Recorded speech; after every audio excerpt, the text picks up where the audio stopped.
Saint Louis-Marie de Montfort, un prophète pour notre temps. Il a vécu entre l'âge baroque et l'âge des Lumières, né en 1673, mort en 1716. Et pourtant, nous allons rapidement nous en apercevoir, c'est vraiment un prophète pour notre temps. Jean-Paul II lui-même soulignait son importance. Dans sa lettre aux familles montfortaines, il rappelle que lui-même, au cours des années de sa jeunesse, avait tiré un grand bénéfice de la lecture de Saint Louis-Marie de Montfort. Et grâce à ce saint, il avait compris que le culte pour Marie ne compromet pas la suprématie du culte dû au Christ. Dans cette même lettre aux familles montfortaines, il rappelle que Montfort parle des saints des derniers temps, formés par la Sainte Vierge afin d'apporter dans l'Église la victoire du Christ sur les forces du mal. Jean-Paul II commente qu'il ne s'agit en aucune façon d'une forme de millénarisme. Le millénarisme, cela signifie rêver dans une sorte d'idéologie que l'on puisse faire advenir sur la terre le royaume de Dieu qui ne peut advenir qu'au ciel. Mais nous dit le pape Jean-Paul II, Saint Jean-Paul II, Grignon de Montfort veut dire que les saints sont dans l'Église, et pour l'Église, afin de faire resplendir sa sainteté et d'étendre jusqu'aux extrémités de la terre et jusqu'à la fin des temps, l'œuvre du Christ unique Sauveur. Jean-Paul II souligne aussi que l'œuvre de Saint Louis-Marie de Montfort, qui pourrait se résumer par ces mots très simples, tout à travers Marie, est l'interprétation authentique, finalement, du Concile Vatican II, dans le chapitre 8 de la Constitution dogmatique Lumen Gentium. C'est l'interprétation authentique de la présence de la Mère de Dieu dans le mystère du Christ et de l'Église. Jean-Paul II a expliqué cela dans l'homélie à Jasna-Góra en 1979. Ayant vécu entre l'âge baroque, avec ses extrêmes et ses paradoxes, et l'âge des Lumières, avec sa méthode rationnelle et sa prétention scientifique, Montfort parle à nos contemporains. De plus, son style est celui d'une église pauvre avec les pauvres. À 20 ans, en 1692, il se dépouille de tout et marche allègrement sur la route qui le conduit au séminaire à Paris. Et quand la bienfaitrice qui payait sa pension cesse de le faire, il s'attend d'être mis sur le pavé, mais n'en est ni moins recueilli, ni plus en souci. Devenu prêtre, il arrive à Poitiers et passe l'après-midi à genoux dans la chapelle de l'hôpital. Pendant ce temps, voyant son vêtement si usé, les pauvres se cotisent pour lui. Il conclut : « Je remerciais mes frères et sœurs de leur bonne volonté. Ils m'ont pris depuis ce temps-là en telle affection qu'ils disent tous publiquement que je serai leur prêtre. » Il est un homme libre, libre de savoir recevoir, libre de se faire aider. Autour de lui, il y a toute une ambiance de partage. Plus tard, il nourrit des centaines de pauvres. Son petit livre, Le secret de Marie, nous explique comment cultiver Marie l'arbre de vie en commençant par tout vendre pour l'acquérir. Il faut que vous fassiez un sacrifice de vous-même entre les mains de Marie et vous perdre heureusement en elle pour y trouver Dieu seul. Tout vendre, c'est aussi une façon de vivre la mission, non pas grâce à la générosité de bienfaiteurs haut placés, mais à l'apostolique, c'est-à-dire dans un grand esprit de simplicité, de pauvreté, de pénitence et d'abandon à la providence, en dépendance des peuples. La culture baroque, très portée à explorer les limites du possible, à amplifier, à développer les spiritualités engageant toute la vie, favorise la terminologie de l'esclavage d'amour envers Jésus et Marie. Une terminologie que Montfort n'a pas inventée, mais qu'il a reprise et canalisée avec prudence. Montfort possède la rationalité précise des Lumières. Il explique que l'on ne peut se donner totalement qu'à Dieu le Créateur. Marie est toute relative à Dieu. L'image de l'arbre de vie, qui conclut son secret de Marie, parcourt la Bible de la Genèse à l'Apocalypse. Elle dit l'alliance. Le don de Dieu, l'arbre est planté par l'Esprit Saint, et la responsabilité humaine. L'arbre est cultivé. Montfort rejoint la tradition juive.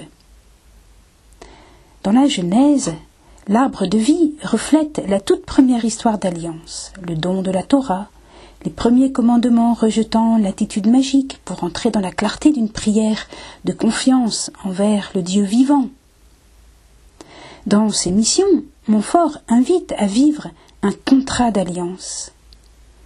Nous sommes dans les fondamentaux bibliques, dans la grande spiritualité hébraïque.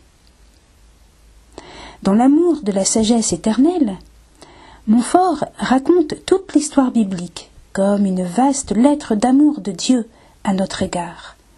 Et il achève par la fameuse prière de consécration à Jésus-Christ par Marie. La plupart des sages juifs considéraient que Dieu était toujours présent dans son temple et que les institutions suffisaient à tout. Dans une telle perspective, Jésus n'est pas désiré ni bienvenu. Mais d'autres sages juifs disent que l'alliance responsabilise l'homme, au point que si l'homme pêche et rejette Dieu, Dieu se retire au 7e ciel, et le monde est dans les ténèbres. Mais si un juste prie et mérite, Abraham ou Moïse, alors Dieu descend et s'approche. Montfort, qui ne connaissait pas ces midrashim, nous montre cependant la Vierge Marie dans la ligne de ces justes qui attirent le salut. Elle est l'arbre de vie, s'élevant vers le Père des Lumières et nous offrant Jésus, la sagesse éternelle et incarnée, le fruit de vie. L'évangile de Jean fait commencer le récit de la passion du Christ dans le jardin de Gethsémani et l'achève au jardin du tombeau de Joseph d'Arimathie. Au centre, l'arbre de vie, c'est la croix du nouvel Adam, avec auprès de lui Marie, la nouvelle Ève. Pour Montfort, la croix est l'arbre de vie. Secret de Marie 22. En effet, par la croix, l'amour a vaincu le péché, le mal et la mort. Dans l'Apocalypse, après la fin du monde, les élus participent à la Jérusalem céleste, nourris par l'arbre de vie. C'est ainsi qu'à travers son image de l'arbre de vie, Montfort nous emmène dans une vaste théologie de l'histoire. Voici un extrait de l'amour de la sagesse éternelle. Marie en est la mère très digne de la divine sagesse, parce qu'elle l'a incarnée et mise au monde comme le fruit de ses entrailles. Et béni est le fruit de votre ventre, Jésus. Ainsi, partout où est Jésus, au ciel ou en terre, dans nos tabernacles et dans nos cœurs, il est vrai de dire qu'il est le fruit et le rapport de Marie, que Marie seule est l'arbre de vie, et que Jésus seul en est le fruit. Quiconque donc veut avoir ce fruit admirable dans son cœur, doit avoir l'arbre qui le produit. Qui veut avoir Jésus, doit avoir Marie. Continuons. L'enseignement de Montfort s'appuie sur la Bible et place toujours Jésus-Christ au centre. Luther est connu pour son attachement au Christ seul. Montfort a une insistance similaire sur Jésus seul. Jésus seul, traité de la vraie dévotion paragraphe 61. Marie lui est toute relative, elle nous centre sur Jésus. L'insistance de Montfort sur la grâce et sur la foi sont aussi autant de lieux de dialogue avec les protestants. Pour Montfort, la vie vertueuse ne peut être sans la grâce. Secret de Marie, paragraphe 5. Et au paragraphe 6, il écrit « Tout se réduit à trouver un moyen facile pour obtenir de Dieu la grâce nécessaire pour devenir saint. » Ce moyen, c'est Marie, pleine de grâce. Voyez le récit de l'Annonciation. Luc 1, verset 28. L'ange Gabriel entra chez elle et la salua. « Je te salue, Marie, pleine de grâce. » De même, son insistance sur la foi. On lit dans le traité, paragraphe 214, « La Sainte Vierge vous donnera part à sa foi. Une foi qui sera votre flambeau enflammé, votre vie divine. » Protestants et catholiques s'expriment diversement sur la possibilité des hommes de coopérer à la grâce.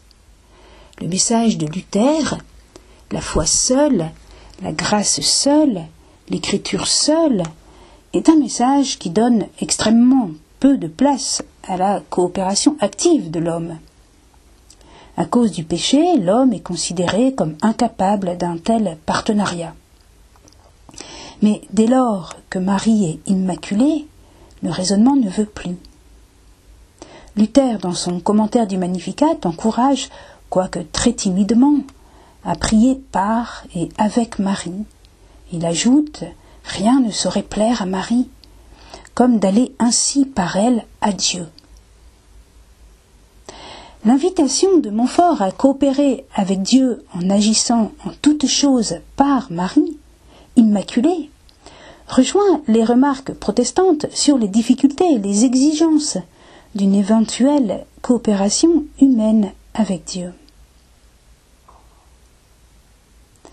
Alors nous continuons avec un cantique de Saint Louis-Marie de Montfort. Cela nous aide à entrer dans son cœur. Marie est ma grande richesse et mon tout auprès de Jésus.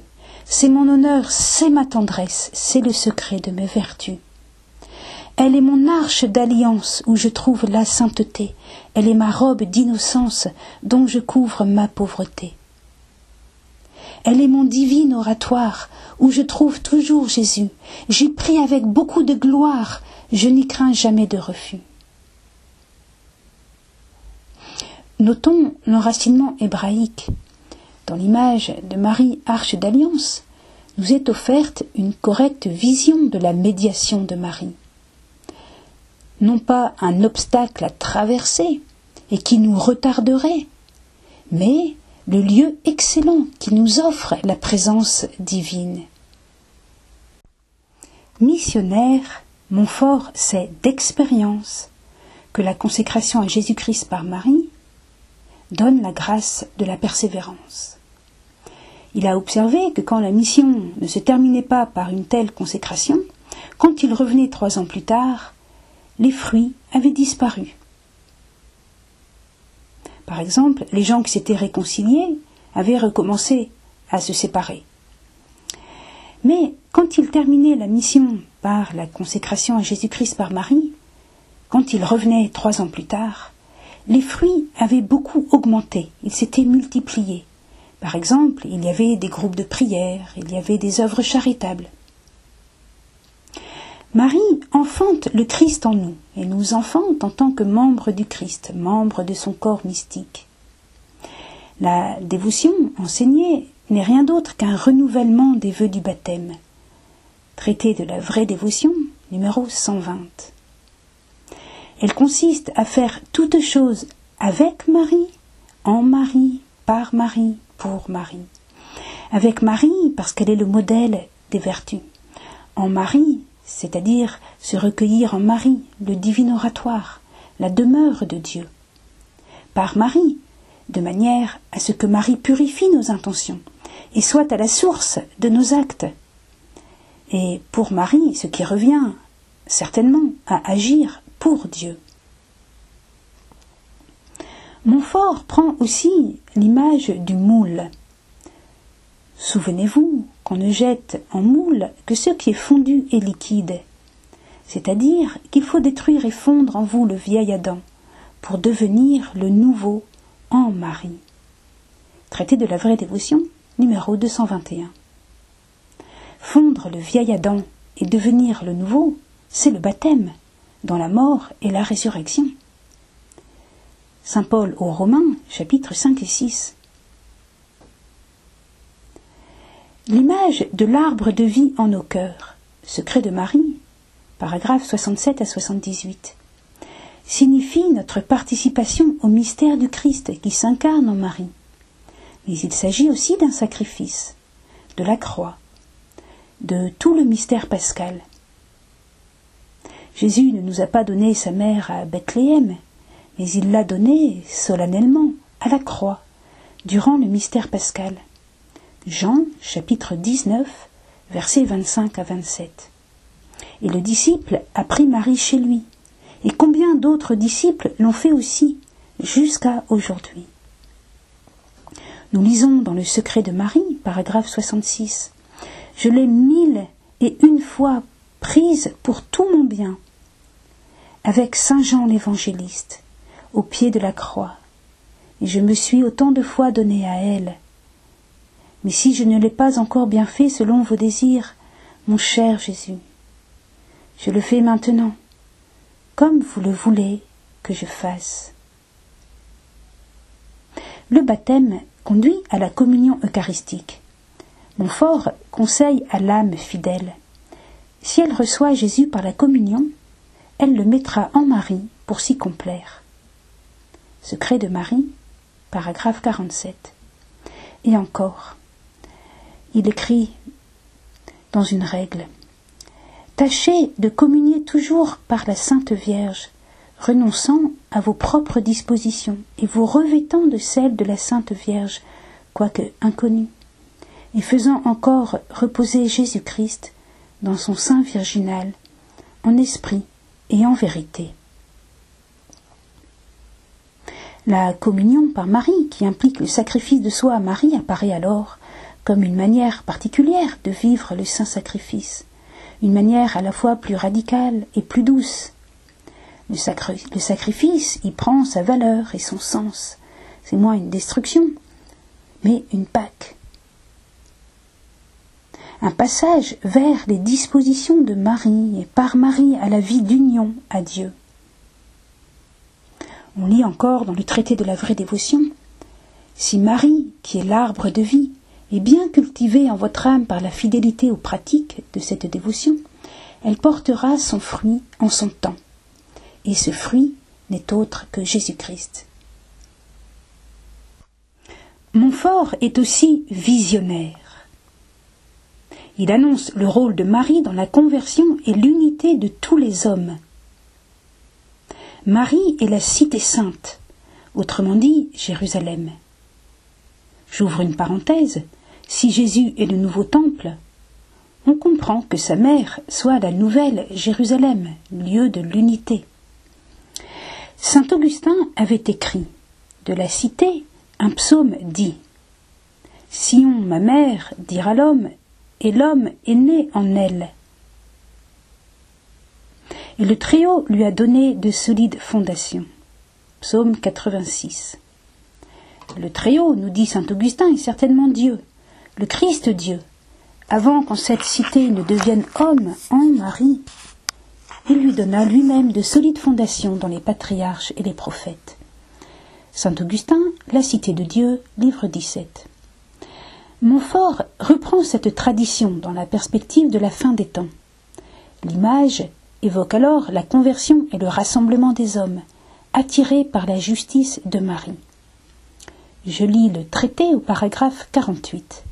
Cette ville, autour de laquelle les hommes tournoieront à la fin du monde pour se convertir, et pour rassasier la faim qu'ils auront de la justice, est la très sainte Vierge, qui est appelée par le Saint-Esprit ville et cité de Dieu. Continuons Les derniers temps coïncident avec la pleine révélation de Marie, non pas dans le sens d'une connaissance abstraite plus grande, mais en tant qu'elle sera connue dans le déploiement de son action miséricordieuse envers les pécheurs, dans sa lutte contre les ennemis de Dieu et dans son soutien aux fidèles disciples du Christ. On lit dans le traité, paragraphe 50, Marie doit éclater plus que jamais en miséricorde, en force et en grâce dans ces derniers temps. Marie, où brillent toutes les vertus, attire tous les hommes. Ces vertus seront connues par l'intérieur. On lit dans le traité, paragraphe 107 à 108, la vraie dévotion à la Sainte Vierge est sainte, c'est-à-dire qu'elle porte une âme à éviter le péché et à imiter les vertus de la très Sainte Vierge. Particulièrement, alors il donne 10 vertus. Premièrement, son humilité profonde. Deuxième, sa foi vive. Troisième, son obéissance aveugle. Entre parenthèses, à Dieu, bien sûr. Quatrièmement, son oraison continuelle. Cinquièmement, sa mortification universelle. Ça, c'est une vertu très liée à l'espérance. Sixièmement, sa pureté divine. Septième, sa charité ardente. Huitième, sa patience héroïque. Neuvième, sa douceur angélique. Dixième, sa sagesse divine. Ce sont les 10 principales vertus de la très Sainte Vierge. Continuons. En particulier, Marie aura un rôle éminent dans la lutte extrême contre l'Antichrist, qui adviendra dans les derniers temps. Donc c'est là la question de l'Antichrist, on le sait dans l'Apocalypse ou dans la deuxième lettre aux Thessaloniciens. La race de Marie écrasera la tête de l'antique serpent. Genèse chapitre 3 verset 15. Je rappelle ce verset. Le Seigneur dit au serpent, « Je mettrai une hostilité entre toi et la femme, entre ton lignage et le sien. Il t'écrasera la tête et tu l'atteindras au talon. » Saint Louis-Marie de Montfort commente dans le traité, paragraphe 54, « Mais le pouvoir de Marie sur tous les diables éclatera particulièrement dans les derniers temps, où Satan mettra des embûches à son talon, c'est-à-dire à ses humbles esclaves et à ses pauvres enfants qu'elle suscitera pour lui faire la guerre. Ils seront petits et pauvres selon le monde, et abaissés devant tous comme le talon, foulés et persécutés comme le talon l'est à l'égard des autres membres du corps. Mais en échange, ils seront riches en grâce de Dieu, que Marie leur distribuera abondamment. Grand et relevé en sainteté devant Dieu, supérieurs à toute créature par leurs ailes animées, et si fortement appuyés du secours divin qu'avec l'humilité de leurs talons, en union de Marie, ils écraseront la tête du diable et feront triompher Jésus-Christ.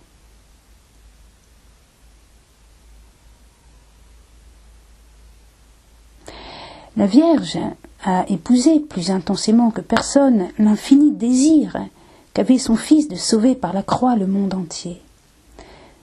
Ceux qui, dans le corps du Christ, lui sont le plus liés, sont les plus engagés dans le salut du monde. On lit encore dans l'Apocalypse, Apocalypse 12, verset 17. Alors, furieux contre la femme, le dragon s'en alla guerroyer contre le reste de ses enfants, ceux qui gardent les commandements de Dieu et possèdent le témoignage de Jésus. Le commentaire de Saint Louis-Marie de Montfort, dans le traité, paragraphe 50. Marie doit être terrible au diable et à ses suppôts, comme une armée rangée en bataille, principalement dans ces derniers temps, parce que le diable, sachant bien qu'il a peu de temps, et beaucoup moins que jamais, pour perdre les âmes, il redouble tous les jours ses efforts et ses combats. Il suscitera bientôt de cruelles persécutions, et mettra de terribles embûches aux serviteurs fidèles et aux vrais enfants de Marie, qu'il a plus de peine à surmonter que les autres. Alors Marie, dans les derniers temps, s'enracine et fructifie en tant qu'arbre de vie qui forme le fruit de vie, Jésus, c'est-à-dire un second avènement de Jésus, traité paragraphe 158. Merci, au revoir, à bientôt.